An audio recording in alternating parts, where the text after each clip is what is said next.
Dear students, now we are going to discuss about the Consumer Protection Act 1986 related the various act. Okay. Here the Consumer Protection Act 1986 simply called COPRA, COPRA. Okay. Nowadays the consumers grievances and dissatisfaction grow largely. So இன்றைய சூழ்நிலை பார்த்தீங்க அப்படின்னா கன்சியூமரோட கோரிக்கைகள் பார்த்தீங்க அப்படின்னா நிறைய இருக்குது.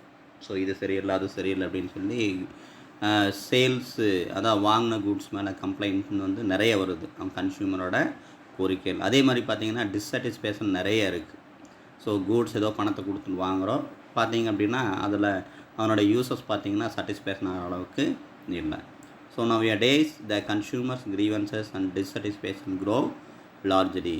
Consumers themselves did not have any effective mechanism or institutional arrangement for the speedy redressal of their grievances. So consumer அப்படிங்கிறது கன்சியூமர்ஸ் உடனே அதுக்குண்டான தீர்வை எடுக்கிறதோ அல்லது அதுக்குண்டான கோரிக்கைகளுக்கு உண்டான தீர்வுகள் சீக்கிரம் கிடைக்கிறது அப்படிங்கிறது கொஞ்சம் சாத்தியமில்லாத ஒன்று தான்.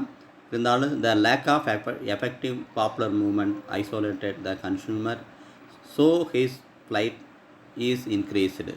Sensing the pressure mounting from various consumer production groups and consumer themselves, the central government enacted a comprehensive law called the Consumer Protection Act in 1986.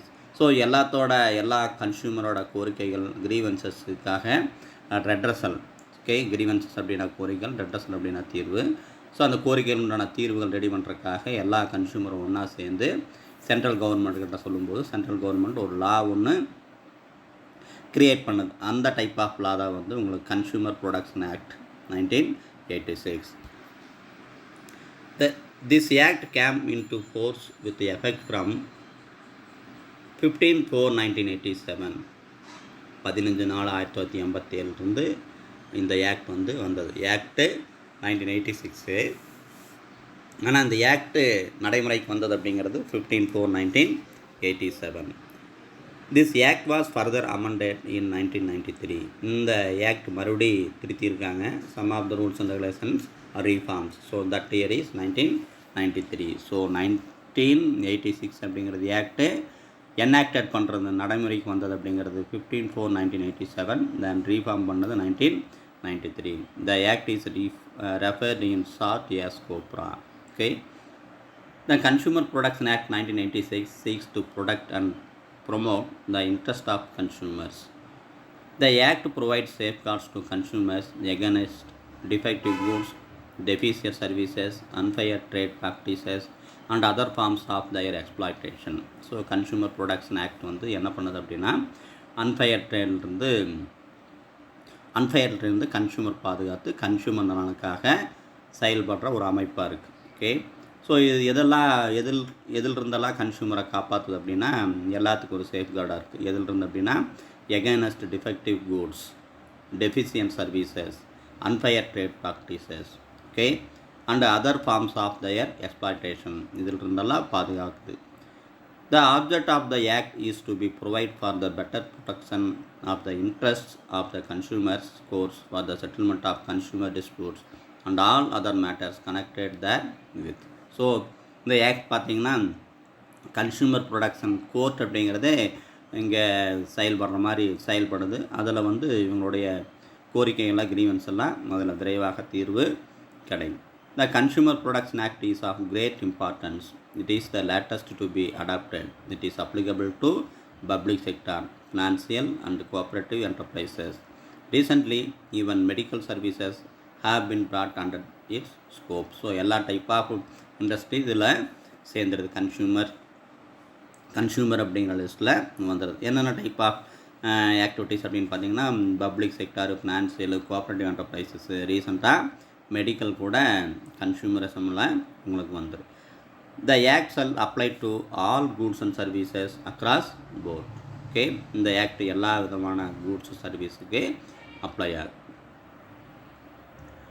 The Consumer Protection Act 1986 does not create rights or liabilities. So rights or liabilities அப்படிங்கிறது create பண்ணல.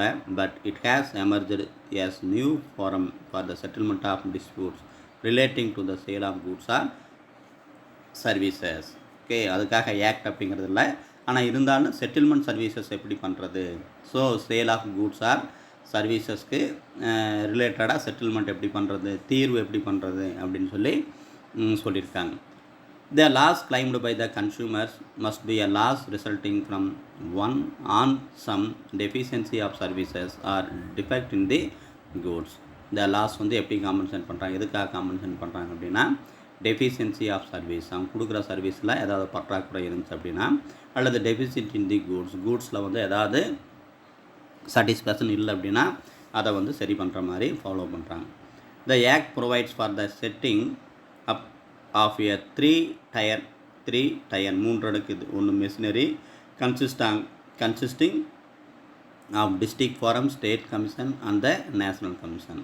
Okay, so district லெவலையும் செயல்படுது, state லெவலையும் செயல்படுது, then national லெவலையும் இது அதனுடைய ஃபங்க்ஷன்ஸை இம்ப்ளிமெண்ட் பண்ணுது.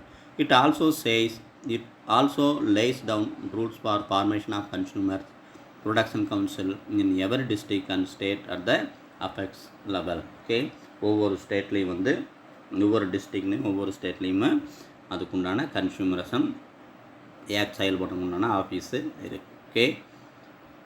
Okay, this is the consumer protection act 1986 simply cobra. Okay, thank you students.